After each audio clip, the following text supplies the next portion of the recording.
Today I want to show you another one, pomegranate milkshake. I will first crush the pomegranate seed. To this I'm going to add 2 spoons of sugar or according to your taste buds. I will strain this.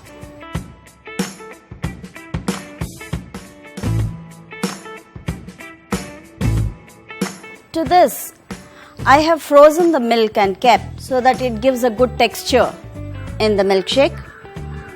You can even add the chilled milk, but this gives a very good texture to the milkshake. I'm going to add in little milk.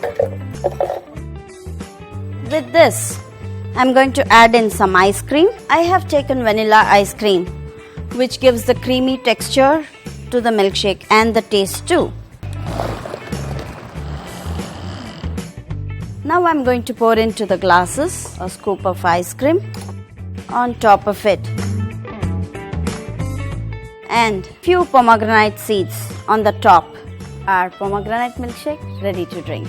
For more recipes, like and subscribe SPL Foods.